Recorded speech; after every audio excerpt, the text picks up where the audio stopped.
Everyone, welcome to Vanshi academy YouTube channel. तो आज हम यहाँ करेंगे 6th क्लास के एनसीईआरटी। आपका चैप्टर का नाम है व्यापारी, राजा और तीर्थयात्री। यहाँ से आपके क्वेश्चन करेंगे हमारे अतीत भाग 1 से। तो जो मैंने 500 क्वेश्चन की सीरीज स्टार्ट की थी, उन्हीं में ये क्वेश्चन जो मैंने इंक्लूड किए हैं इम्पोर्टेंट क्वेश्चन हैं। ऐसे ही आपको एनसीईआरटी से मैं बहुत सारे क्वेश्चन आपके लिए लेके आऊँगी। तो शुरू करते हैं। हमारी इस वीडियो का पहला और सीरीज़ का 41 जो क्वेश्चन है वो ये है, भारत की यात्रा पर आए निम्नलिखित चीनी बौद्ध यात्री बुद्धिस्ट मोंक का कालक्रमानुसार जो है सही क्रम आपको चुनना है। तो पहले कौन आया था, उसके बाद कौन आया था, फिर लास्ट में कौन आया था, ऐसे आपको चुनने हैं। तो ऑप्शन ये मान लीजिए ABCD है, ठीक है। तो ए है आपका फाशियन स्वांगथांग इतिसिंग, बी है आपका फाशियन इतिसिंग स्वांगथांग, सी है आपका इतिसिंग स्वांगथांग फाशियन, डी है आपका स्वांगथांग फाशियन इतिसिंग।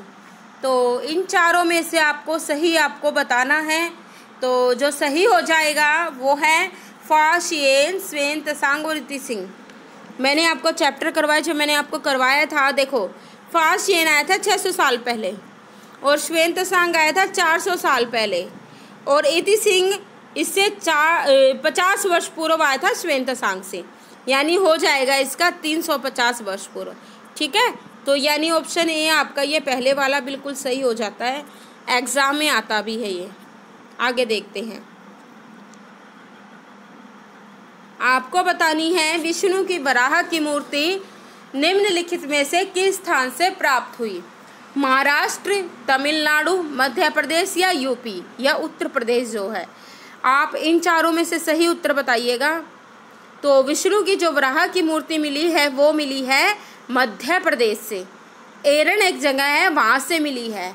अगर एरन आ जाए तो एरन आंसर हो जाएगा, अगर मध्य प्रदेश आता है तो मध्य प्रदेश हो जाएगा। आगे चलते हैं। बहुत अच्छे से करवाया था ये मैंने जो आपको चैप्टर रीड करवाया। केरल के ईसाइयों के संदर्भ में निम्नलिखित पर विचार कीजिए। कारण ए, केरल के ईसाइयों को सीरियाई ईसाई कहा जाता है। बी, केरल के ईसाई संभवतः पश्चिम एशिया से आए। दोनों ही ठीक है, ठीक है। जो केरल के ईसाई है, ऐसे भी क्वेश्चन पूछा जाता है, क्या कहा जाता है, सीरियाई ईसाई, ठीक है। और ये पश्चिम एशिया से आए, यानी कि ए और बी जो है दोनों बिल्कुल सही हो जाएंगे। आगे देखते हैं। संगम कविताओं में मूवेंदार की चर्चा मिलती है। यह एक तमिल शब्द है, इसका अर्थ आपको बताना है। मैंने बताया था मूवेंदार का अर्थ। तो ऑप्शन ए है ग्राम प्रधान, बी है 3 मुखिया, सी है सरदार, डी है गृहपति। चारों में से सही बताना है। तो 3 मुखिया था इसका आंसर। चोल, चेर, पांडे, इनके 3 मुखिया, इनके जो शासक थे 3 मुखिया, ठीक है, यानी कि मूवेंदार। आगे देखते हैं। तो आगे आपको बताना है दक्षिणापथ के स्वामी कौन कहे जाते थे। कई बार आया है ये जो वंश था जो कि दक्षिणापथ के स्वामी कहे जाते थे, मातृ सत्तात्मक वंश था, माता का नाम पहले लगाते थे। तो समझ गए होंगे आप। ऑप्शन ए है सातवाहन, बी है कुषाण, सी है चेर, डी है पांड्य, ठीक है। तो इनमें से आपको बताना है। तो जो सही हो जाएगा वो हो जाएगा सातवाहन। ए आपका बिल्कुल सही हो जाएगा। आगे देखते हैं। रेशम बनाने की तकनीक का आविष्कार पहले कहाँ से हुआ, ये आपको बताना है। तो रेशम बनाने की जो तकनीक है वो शुरू हुई थी भारत से, चीन से, जापान से, यूरोप से। तो सही जो हो जाएगा इसका राइट आंसर वो है चाइना, चीन, ठीक है। चीन में इसका आविष्कार हुआ था रेशम बनाने की तकनीक का। आगे चलते हैं। पांड्यों की राजधानी थी।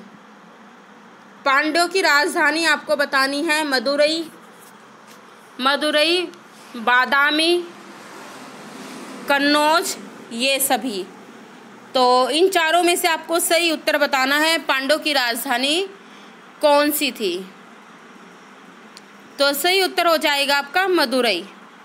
ऑप्शन ए आपका जो बिल्कुल सही हो जाएगा मदुरई। आगे देखते हैं। निम्नलिखित में से किसके शासनकाल में सिल्क रूट की एक शाखा मध्य एशिया से होकर सिंधु नदी के मुहाने तक जाती थी, ये आपको बताना है। तो कौन सी डायनेस्टी है जिसकी एक शाखा यानी कि सिल्क रूट की एक शाखा मध्य एशिया से होकर सिंधु के मुहाने तक जाती थी? कुषाण, चालुक्य, गुर्जर, प्रतिहार, मौर्य। इन चारों में से सही आपको बताना है। तो कुषाण थे, ठीक है। कुषाणों ने नियंत्रण कर रखा था सिल्क रूट पर, क्योंकि ये जो है इन जो व्यापारी हुआ करते थे इनकी रक्षा करते थे लुटेरों से और इनके बदले इनको उपहार मिलते थे, ठीक है। तो कुषाण के समय में जो सिल्क रूट की एक शाखा है वो मध्य एशिया से होकर सिंधु नदी के मुहाने तक जाती थी। आगे देख लेते हैं। आगे जो क्वेश्चन है, बुद्ध चरित के रचयिता अशोक घोष किसके दरबार में रहते थे? ये आपको बताना है। बुद्ध चरित के रचयिता थे अशोक घोष, तो किसके दरबार में रहते थे? तो कनिष्क, अशोक, बिंदुसार या चंद्रगुप्त मौर्य। चारों में से सही उत्तर आपको बताना है। तो बुद्ध चरित के जो रचयिता थे अशोक घोष वो रहते थे कनिष्क के दरबार में। इसके कवि थे, राजकवि थे, ठीक है। बुद्ध के जीवन पर बुद्ध चरित लिखी थी, वो आपके 97 सर्गों में ये लिखी गई थी। ये क्वेश्चन भी आपका कई बार एग्जाम में पूछा गया, ठीक है। आगे देख लेते हैं। आपका इस वीडियो का लास्ट क्वेश्चन है, ह्वेन-सांग किसके दरबार में भारत आया था? हर्षवर्धन, कनिष्क, चंद्रगुप्त द्वितीय, अशोक। तो जो ह्वेन-सांग है वो हर्षवर्धन के टाइम में आया था और 15 वर्षों तक ये रहा था ये, ठीक है। तो ये भी कई बार पूछ लिया जाता है कितने वर्षों तक रहा, 15 वर्षों तक। तो आप सभी को ऐसे ही NCERT के हमारे अतीत भाग 1 के क्वेश्चन आपको देखने को मिलेंगे मेरे चैनल पर। चैनल को सब्सक्राइब कर लीजिए। जो पहली बार आए हैं, पहली बार वीडियो देख रहे हैं, चैनल को सब्सक्राइब कर लीजिए, लाइक कीजिएगा अगर पसंद आए तो, और शेयर भी कीजिएगा। तो ये मैं 500 की क्वेश्चन में ही ये क्वेश्चन रखूँगी, इंक्लूड इसी में कर दूँगी, आपके लिए इम्पोर्टेंट रहेंगे। धन्यवाद स्टूडेंट्स।